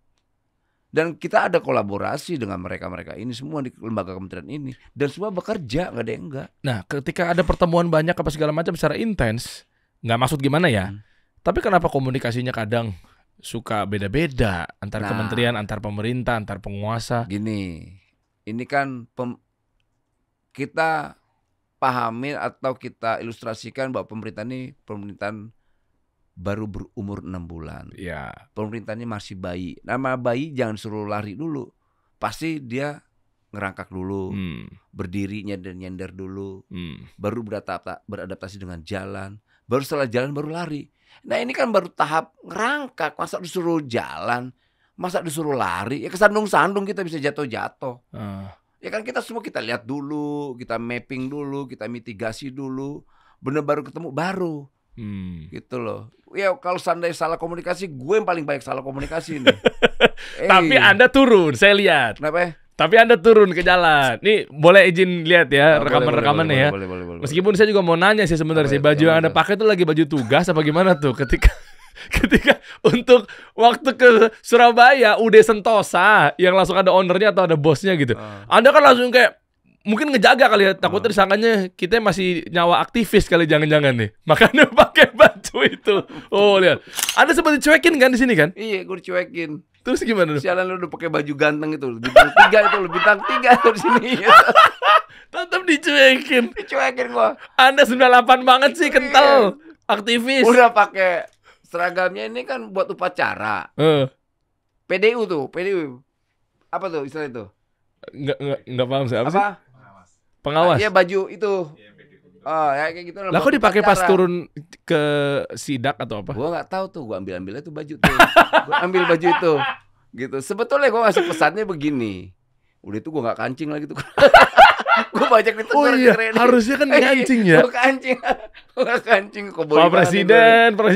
Ide Anda gimana? Bagus juga sih, tapi mengajak aktivis ke dalam kabinet. Kalau saat kita pakai baju bebas, kan dianggap nanti kita ormas. Kita nunjukin identitas kita ini bahwa kita negara. Itu betul. pesannya ya. Satu poin itu penting. Pesan itu. Kedua, ya tuh data yang nggak gue kancing. Dasi kemana-mana, nggak dikancing. Oke, anyway lah. Kita anggaplah nomor 2 lah itu penampilan. Tapi yang pertama kan kerja nggak? Itu dulu deh. Ini kan bentuk kita hadir ya, kerja gitu. Ini kan gue kerja nih, gue datengin tuh. Ini boleh ceritain sedikit backgroundnya? Ini perusahaan ini apa bergeraknya? Terus kenapa tiba-tiba dia nahan ijazah? Ada kebohongan katanya di dalam situ. Ini gimana sih? Ibu Diana ini kan sebetulnya berangkatnya gue dari ketika dia melaporkan wakil wali kota Surabaya. Oke. Gila. Wakil wali kota representatif sebuah wilayah negara, walaupun pemerintahan yang kecil dari sebuah kota provinsi, dilaporkan polisi karena kebijakan keberpihakannya. Wah, kaget kasih kok di orang. Wakil wali kota ini berpihak, cuma nanyain minta ijazah kok dibilang penipu, udah dibilang penipu, dibilang apa, dilaporin ke polisi. Wah, saya bilang nggak bisa nih, saya tersinggung soalnya, nggak boleh begini. Saya datang bos, gue datang sono dengan baju gue yang keren tadi tuh ya, baju keren itu, yang ada pangkat 3-nya itu gue datang. Kan Pak Wali juga tidak dibukain pintu, gue datang, gue pede nih, gue pikir gue dibukain, ternyata gak juga. Udah bajunya niat banget lagi ya? Iya. Dicekin. Udah itu, ini kan di sini nih. Nah, ini kenapa keras banget di sini kayaknya nih perdebatan nih? Keras itu ada peristiwa yang membuat gue marah. Pertama, selain orang ini berbohong, kedua berbohong dan berbohong terus. Itu karena jawabannya ya seperti orang ini entah ya, saya nggak tahu. Mungkin sudah terbiasa menghadapi proses hukum. Jawabannya nggak tahu, lupa, ya nggak inget, nggak tahu, lupa nggak inget. Kalau lo tanya berkali-kali begitu sakit hati nggak lo? Di sisi lain kita tahu fakta-fakta yang terjadi. Misalnya kayak gini, Bu, saya minta ijazah ini ditahan. Oh enggak, saya nggak nahan ijazah. Bu, nggak boleh gitu dong. Kan kita baik dulu. Bu, ada orangnya. Panggil aja orang yang kita panggil. Nih Bu, kamu ijazahmu ditahan di mana? Ini ibu ini. Nggak diakuin orang itu. Oh, saya nggak kenal. Wih, kan kita pusing.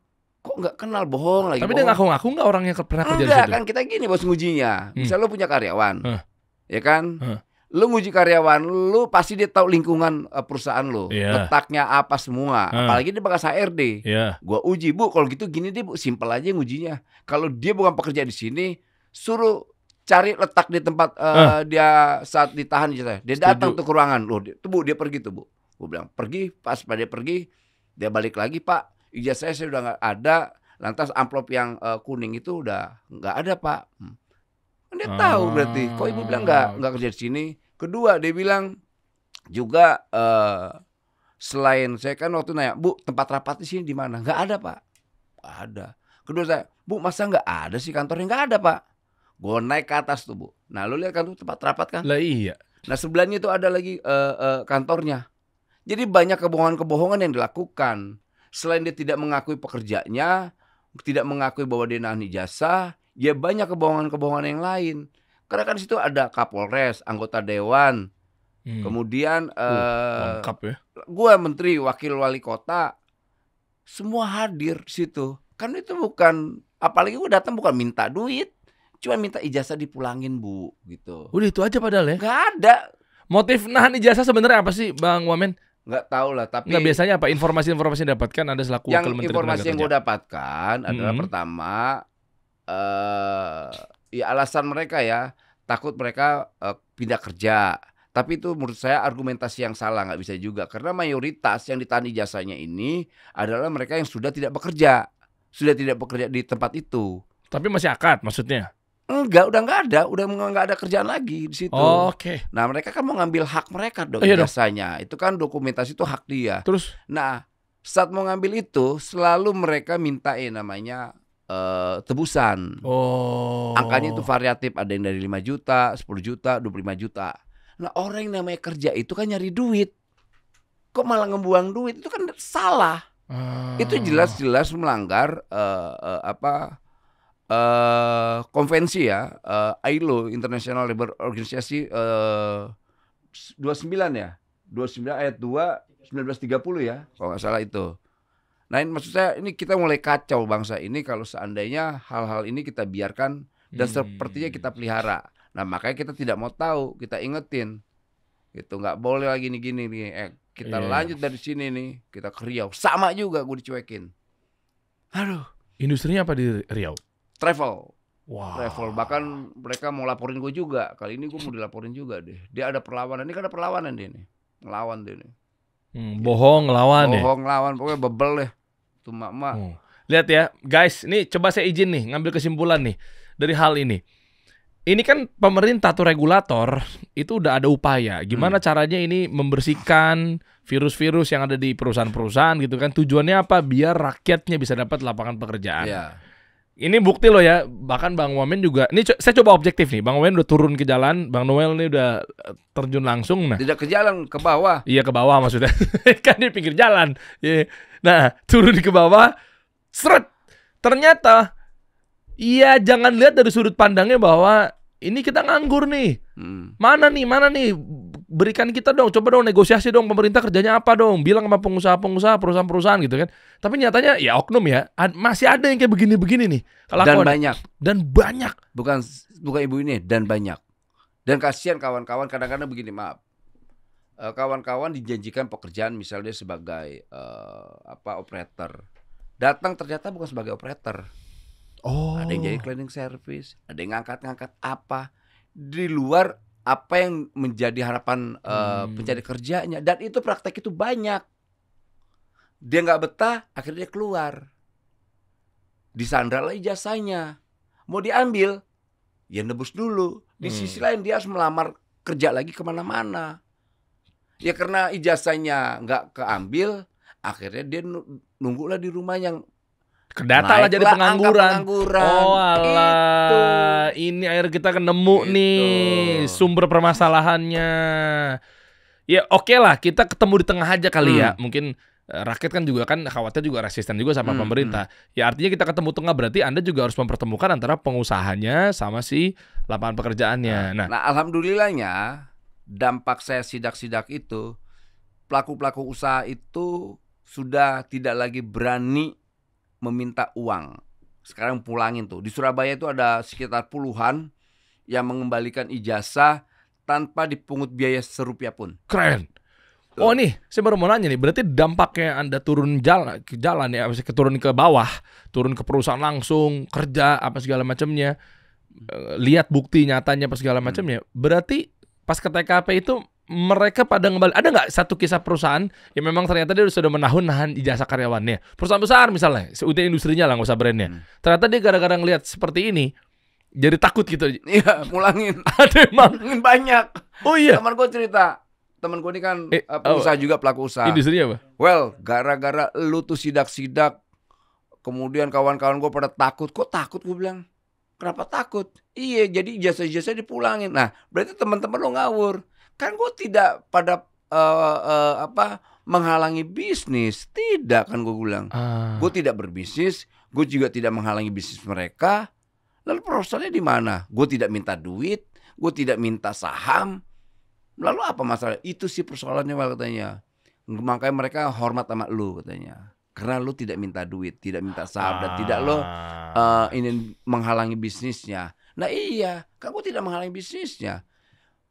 pengusaha atau pelaku usaha boleh marah sama gue kalau seandainya gue menghalangi bisnisnya. Itu boleh mereka marah. Kemudian gue coba minta duit, boleh mereka marah. Kemudian gue meres mereka, boleh mereka marah. Bahkan gue minta saham, boleh mereka marah. Kan tidak. Gue tidak minta itu semua. Gue hanya minta balikin ijazah yang ditahan tanpa mereka harus minta 1 rupiah pun. Pulangin dengan gratis. Karena itu dokumentasi pribadi mereka. Oh, nah ini beritanya nih. Apa tuh? Bang Wamen, setelah bertahun-tahun ijazah 15 guru yang ditahan sekolah akhirnya dikembalikan. Ini kalau saya tangkap begini ya. Saya jujur begitu Anda turun ke bawah gitu apa segala macam ya, saya melihatin kok fokus pada satu perusahaan aja ya? Sementara kan pasti kan banyak ya di luaran-luaran sana gitu. Tapi kenapa Anda nggak keliaran satu persatu? Tapi ternyata gara-gara satu difokuskan, ujung-ujungnya malah akhirnya terinspirasi, tanda kutip ya, terinspirasi sama yang lainnya, akhirnya dia takut untuk berbuat aneh-aneh gitu ya. Karena kita akan pidanakan. Pelaku-pelaku usaha atau industri yang menahan ijazah akan kita pidanakan. Emang ada undang-undang? Pasalnya penggelapan. Oh. Penggelapan. Itu kan dokumentasi pribadi, nggak boleh ditahan. Kita akan kenakan pasal penggelapan. Loh, kalau sertifikasi? Beda. Misal kayak kan bayar dia kalau sertifikasi. Sertifikasi misalnya kayak Dery misalnya nyekolahin pekerjanya untuk mendapatkan ilmu terkait misalnya operator. Dia mendapatkan sertifikat. Boleh ditahan tapi dengan waktu tertentu. Tidak ditahan selamanya. Karena kan ngerinya dia lari itu. Boleh itu argumentasinya tepat. Lalu bagaimana yang orang tua kita nyekolahin kita sampai tua, sampai dia mendapat pekerjaan ditahan? Nggak bisa dong, apalagi itu terkait dokumentasi. Emaknya bukan emaknya, bukan bapaknya gitu loh. Ya nggak boleh dong. Oh ini guru ya? Oh sampai ke guru-guru ternyata ya? Guru. Viral loh ini loh. Viral, dan ini bukan 15, sebenarnya udah 50-an nih. 50-an lebih. Viral. Gitu. Saya lihat idenya Bang Noel nih. Luar biasa ya, turun ke bawah. Ya alhamdulillah lah ya. Ini kan bentuk keberpihakan kita dan bentuk hadirnya negara gitu loh. Berarti kalau dilihat-lihat pemerintah Pak Prabowo, ya oknum mungkin kan godaan setan ada aja ya. Tapi kalau kita lihat benar-benar gerak dan kerja, bukan omong-omong itu. Kerja semua, nggak ada yang enggak. Ya kalau saya nggak kerja ya ada konsekuensi posisi kan. Apa? Reshuffle, copot dan sebagainya. Gitu. Nah, gue nih orang yang selalu siap dicopot soalnya. Kalau seandainya kinerja gue itu tidak memadai di mata presiden. Gitu. Dan itu konsekuensi itu harus gue terima. Tapi alhamdulillah ya puji Tuhan, ya gue nggak tahu lah ini kan kesimpulan subjektif gue aja. Ya gue bekerja sampai detik ini kenapa gue nggak di reshuffle? Karena gue kerja kali. Iya. Iya juga ya. Dan Pak Prabowo juga pemerintahan sekarang kan kalau dipikir-pikir main reshuffle aja. Beliau nggak takut sama apapun nih, nggak ada urusan deh. Aku mau tanya, dia udah selesai dengan hidupnya kok. Makanya di pemerintahan Prabowo jajalnya itu sogok Prabowo kok berani. Tadi bagus ya. Saya sudah lama jadi orang Indonesia. Iya, beliau pengusaha juga itu ya. Di pemerintahan juga udah lama ya. Pak Prabowo ini orang tuanya aja menteri, lantas orang tuanya kan yang menciptakan para konglo. Harus paham itu sejarah itu. Jadi konglo-konglo hari ini ada ya karena produk bapaknya. Nah makanya lihat Pak Prabowo kan tahu, lu jangan kurang ajar. Dulu orang tua saya pengen Indonesia itu seperti ini, kok lu jadi begini? Gitu. Ini di luar cita-citanya Pak Sumitro lah. Gitu. Kalau kita tarik cita-cita sejarahnya, historisnya. Makanya hari ini kan Pak Prabowo marah terus. Wow, dia nggak takut lawan pengusaha tuh. Tapi pengusaha-pengusaha yang kurang punya jiwa patriotisme ya. Karena banyak juga pengusaha-pengusaha yang bagus di Indonesia, banyak. Pelaku usahanya banyak juga yang bagus. Walaupun banyak juga yang tidak bagus gitu. Nah, yang tidak bagus ini kan kewajiban kita apa? Menertibkannya. Kita kemudian kita ya kita bina lah. Kita bina agar apa? Udah dong, ini jangan. Ini kan pemerintahan ini maunya Indonesia begini, mau nggak kalian? Ini kan kepentingan kalian juga. Supaya bisnis kita bagus, lancar. Misal ada terkaitan izin, ayo kita omongin izin yang mana bikin lemah nih. Gitu. Jadi hal-hal komunikasi ini penting, ya kan? Antara pemerintah, pengusaha dan buruh. Oke. Gitu. Mantap nih. Mungkin di ujung obrolan gini Bang Omen, clear. Berarti kita balik lagi sebentar aja ke pengangguran ya. Sebelum kita tutup nih obrolannya adalah artinya mereka lagi kayak butuh jawaban konkret, Bang Wamen, boleh terkait masalah penuntasan pengangguran. Apa lobby Anda pada pengusaha atau mungkin apa lobby Anda sebagai wakil Menteri Tenaga Kerja terhadap perusahaan-perusahaan di luar sana yang biar statement saya kemarin ini kan waktu di Metro kan juga sempat ramai tuh mengenai supply demand-nya ketemu. Ya. Pertama kita akan mencari solusi terkait kita membangun komunikasi ke mitra industri kita. Oke. Agar apa? Lapangan pekerjaan ini tidak jatuh ke ormas-ormas atau ordal atau nepotisme. Kedua, kita akan juga minta soal tadi rekrutmen tenaga kerja. Itu juga kita harus. Oh iya, dengan adanya penghalang-penghalang itu kan mereka juga jadi sulit ya, tinggi badan. Ketiga, kita akan mengingatkan agar perintah terkait PP 57 soal wajib lapor ke kita, ya jangan lagi ke ormas-ormas atau ke itu bakal ada dong apa layanannya ininya bentuknya maksudnya kayak aplikasi atau ya aplikasi akan ada keluar? Iya, bukan akan keluar, itu sudah ada, tapi kan mungkin belum maksimal. Nah sekarang di pemerintahan kita ini kita akan maksimalkan itu agar nanti misalnya kayak gini kan di hari ini di Batam itu ada sekitar kalau nggak salah 20.000 resapan tenaga kerja. Itu perusahaan apa kemarin teman saya nyampein kita mau ke sana. Kemudian di Jawa Tengah itu ada juga berapa ribu resapan tenaga kerja. Di Subang kemarin kan di BYD itu 18.000. Huawei itu berapa ribu? Banyak. Misalnya kayak Huawei mereka membutuhkan tenaga kerja spesifikasinya misalnya apa gitu. Nah, kebutuhan itu terkadang-kadang tidak ketemu. Tapi Anda berani nekan emang mereka kan bawa duit investasi asing masuk ke Indonesia, berani tekan. Awas ya nggak pakai ada peraturan-peraturan begini ya, berani bilang kan dia bawa duit juga buat negara. Sementara duit, negara lagi butuh duit. Pengusaha itu kan dia suka kalau ada aturan, selama aturan tidak dilanggar dan itu menjadi komitmen. Ya negara punya kewajiban buat aturan. Namanya negara. Masa negara nggak boleh aturan? Lo boleh bawa duit, tapi kan nggak boleh juga lo sewenang-wenang. Keren. Gitu lo nggak bisa. Ya kita kan oke, lo bawa duit tapi lo sepakat dong dengan aturan gitu loh. Iya. Yang kasus iPhone juga kemarin gitu ya. Ikut aturan dong, makanya mundur iPhone 16 kan. Mundur gitu loh. Ya mereka asik mau masukin barangnya tanpa bayar pajak kan nggak bagus juga. Enak aja Republik ini. Mereka masuk ke negara-negara lain bayar pajak boleh. Di kita mau free. Atas mereka nggak mau nempatin perusahaan mereka di tempat kita, ya nggak bisa lo nempatin dong biar ada resapan tenaga kerja. Kita jangan sebagai tempat konsumen dong, sebagai pembelinya enak aja. Wah, kayak gitu. Asik nih. Ya. Berarti ada total mungkin berarti bisa kecapai itu 7 juta ya kalau digabung-gabungin. Apa tuh? 7 juta pengangguran. Kalau digabung-gabungin total BYD sekian, ini sekian, ini sekian. Ngurangin lah, kita kan tugas kita meminimalisir angka pengangguran, menekan angka pengangguran. Nah salah satunya dengan kita turun ke bawah. Terkait misalnya ada kebijakan-kebijakan yang tidak baik, kita hilangkan. Kemudian kita buka kawan-kawan mitra industri kita untuk melakukan laporan ke kita nih, kita butuh tenaga kerja begini nih.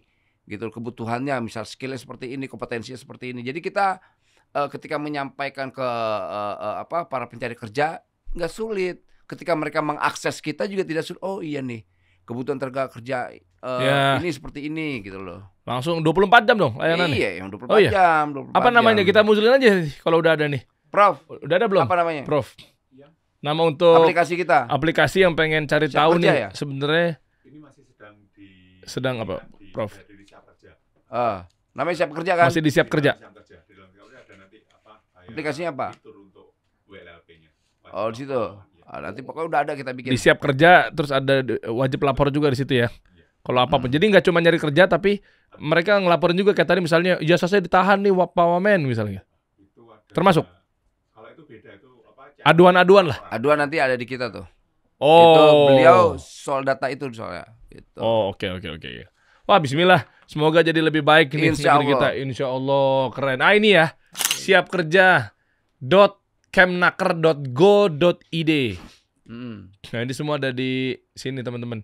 Rekanaker. Nah cek aja nih. Ada apa aja dan bahkan nanti bocorin dong. Kan ada satu mau ada gebrakan baru Bang Wamen. Apa tuh? Ya, ngomong-ngomong katanya ada gebrakan baru nantinya ngomong-ngomong.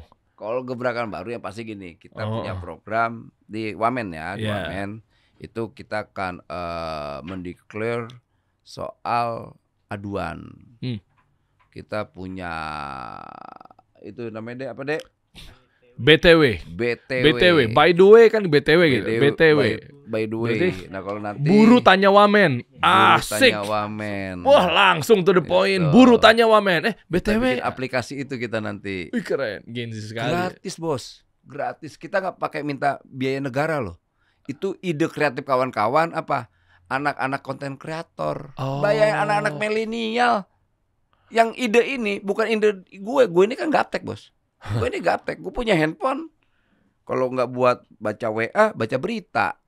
Nah ini kreativitas ini menurut gue mahal dan mereka harus mendapatkan penghargaan yang luar biasa. Makanya gue bilang udah silakan kawan-kawan kalau punya apa, gitu loh. Budgetnya kan nge-develop aplikasi kan mahal. APBN nggak mau bantu? Nggak ada APBN, gue nggak pakai gituan. Emang Kementerian Tenaga Kerja berapa APBN-nya? Gue di budget ada cuma 800 M kemarin dari total 4,8 M ya. Itu gara-gara efisiensi. Ya kan gini, dampak efisiensi itu akhirnya kita berkreasi lah ya, kreatif gitu. Apalagi kayak model gue ini, mau di efisiensi nggak di efisiensi, gue tetap hidup. Itu gue tetap berkreatif, gue tetap berpihak. Jangan gara-gara efisiensi hilang kreativitas, hilang keberpihakan, nggak bisa. Karena udah merasakan di dasar laut kali ya. Kita tutup lah. Laut. Enggak kan ojol. SpongeBob. Ojol apa lagi? Pernah jadi apa? Gue pernah jadi ojol. Nah, tahun berapa nih? 2016. 2016 jadi ojek online? Iya. Yang mana? Gojek apa Grab? Gue Grab. Wamen kita nih, Wamen Naker ini nge-Grab dulunya. Nge-Grab, motor gue. Ketika gue masuk di pemerintahan Pak Prabowo baru berapa bulan, 3 bulan tau, gue sudah bicara soal kebijakan bagaimana kawan-kawan driver ojek mendapatkan THR. Cuma 50.000? 50.000 itu yang dikasih karena mereka ada juga yang 1 juta, ada juga 800.000. Oh, yang di media di framingnya 50.000. Ya nggak apa-apa, itu bagus sekali framing itu. Karena? Ya biar ada sebuah kesadaran yang basisnya kejujuran, tidak manipulatif. Karena gue takut data-data itu dimanipulatif. Gitu. Karena ini kan puluhan tahun para aplikator ini, platform digital ini kan pesta pora karena tidak ada tidak adanya regulasi atau tidak adanya aturan. Nah, dengan hadirnya gue hari ini, ya gue bikin atur tuh. Karena mereka juga punya hak untuk mendapatkan THR walaupun namanya bonus hari raya. Kalaupun 50.000, 200.000, 300.000, ada yang 1 juta, ya ini langkah awal dari sebuah perjuangan panjang kawan-kawan driver ojek online. Keren. Tidak ada gitu. Kedua soal yang tadi itu ijazah. Ketiga nanti soal kawan-kawan yang sudah mau pindah kerja atau apa, ya mereka akan dipinalti, gue akan lawan lagi tuh. Jadi banyak nanti sesuatu yang akan gue kembangkan. Apa yang baru lagi? Dalam waktu dekat mau turun ke bawah lagi atau mungkin ada satu bidikan-bidikan? Gue masih fokus pada persoalan penanaman ijazah. Masih di situ ya? Fokus dulu itu. Tapi menyambung sih, itu bisa kalau di-clear dapat bisa ke ngelamar kerjaan kan jadi lebih mudah. Iya. Angka 7 juta tadi berarti kan logikanya 7 juta pengangguran. Itu kan di dalamnya juga nggak menutup kemungkinan juga banyak yang mereka nganggur karena ijazahnya gue kagak ada. Sekarang ditahan di perusahaan lama gue gitu ya. Salah satunya itu. Jadi kan kita mau bicara tentang bagaimana meminimalisir angka pengangguran, tapi soal itu kita buta, kita abai. Ya nggak bisa dong. Kan sering ditanya, apa sih problemnya? Orang kan selalu ini bicara tentang, oh iya karena memang susahnya lapangan pekerjaan. Bukan itu juga, ya itu salah satunya. Tapi ada salah satu yang lain, variabel yang lain. Soal apa? Soal tadi ijazah. Gimana dia mau ngelamar kerja, ijazahnya ditahan. Ya mau ditahan itu bisa legalisirnya, kayak fotokopiannya boleh lah gitu loh. Tapi kok ijazah aslinya? Dan praktek ini sudah dilakukan oleh udah puluhan tahun. Praktek penanaman ijazah dan praktek yang lebih jahat lagi, ketika ingin mengambil ijazahnya harus ditebus. Waduh, ya Allah, dia gitu. aja mau dia nyari duit dia. Gitu. Bang Omen, saya di WhatsApp juga sama beberapa orang yang nggak banyak lah ya, mungkin kawan-kawan kami gitu ya. dia minjem uang untuk buat ongkos nge-grab dia panggilan interview. Ada yang begitu kondisinya. Jadi mereka aja lagi mau dipanggil interview aja, mau ngelamar, mau naruh lamar apa segala macam aja, itu kan butuh duit ya. Ini dia mau ngambil lagi kondisi begitu aja dia nggak punya, tapi suruh nebus ijazahnya, kan parah ya. Nah itu maksud gua ya, mau kita harus punya empati lah ya dalam situasi seperti ini. Kalau masih praktek ini dilakukan, gue pastikan pelaku usaha dan pengusaha gue akan kriminalkan, gue akan pidanain karena mereka menahan ijazah. Keren. Itu kan dokumentasi pribadi nggak boleh. Lu nahan ijazah nggak lu? Enggak, cek aja. Gue ditembak, gue deg-degan, gue langsung. Oh seru nih, padahal kita mau bahas ini juga tadi tuh. Aduh, ex-rektor UP. Oh iya, ini kacau nih, ex-rektor diduga UP nih. Lakukan pelecehan wamenaker nih. Jadi beliau mengatakan kampus tak boleh ramah bagi predator seksual. Iya. Oh seru nih, aduh. Iya, tapi nanti gini, gua kasih ini kan kacau juga karena memang nih kasihan kawan-kawan pekerjanya ini ada semacam perlakuan seksual yang dilakukan oleh mantan rektor. Bentuknya apa? Ya kita buat edukasi aja lah. Maksudnya nggak apa-apa di sini kita disclaimer ya kalau memang ada kalimat-kalimat yang gimana. Nanti kita bahas ya. Nih. Siapa? Atau bahasa ininya pegang pit gitu. Tapi minta maaf ya, saya minta maaf. Nggak masuk membangun ini. Itu menurut saya penghinaan. Penghinaan terhadap dunia kampus, penghinaan terhadap perempuan, penghinaan terhadap kaum buruh. Dan kampus kan harus menjadi garda terdepan dalam melawan kejahatan seksual. Tapi ketika peristiwa itu hadir di dalam kampus, menurut saya ini tidak bermoral. Apalagi yang melakukan itu seorang profesor ya. Aduh. Profesor gitu loh. Kan kacau, ini kan mencoreng wajah kampus. Akademisi kan rusak tuh namanya. Maka saya bilang yang dia ini adalah kampus. Yang dia ini adalah perempuan, yang dia ini adalah buruh, kita lawan. Karena dia kan nantangin tuh mantan rektor ini nantangin bahwa saya tidak bisa tersentuh hukum. Kita Uber, gua nggak ada urusan. Ini soal keberpihakan lagi. Backingannya ngeri juga berarti nih Bang Noel nih. Gue kan tadi gue bilang backingan gue itu presiden, Kapolri, Jaksa Agung, rakyat, konstitusi. Jadi gue ngapain takut? Gitu kan, gue juga nggak mungkin jadi rektor di tempat dia. Nggak mungkin gue juga jadi apa. Tapi yang jelas jangan pernah ramah terhadap predator seksual, apalagi dalam kampus. Jangan kan dalam kampus, di luar kampus juga kita lawan. Kerja nyata, mantap. Ya alhamdulillah gitu. Update lagi Bang Noel nanti ya. Kalau memang ada berita-berita terkait tenaga kerja kami. Alhamdulillah Dedi. Luar biasa. Terima kasih banget nih gue diundang di tempat lu nih. Ini sebuah kehormatan yang luar biasa. Gitu. Salam dari Om Deddy Kobuzier. Oh gitu ya? Ya kan ada saham juga di sini. Oh ada saham juga. Iya. Ya siap. Siap. Nanti kita lihat ya. Insya Allah nih harapannya. Tapi kontras banget sama Deddy ya. Maksudnya? Iya, lu kelebihan rambut lu sampai ke bawah-bawah. Deddy sampai nggak ada rambutnya. Kita kasih solusi.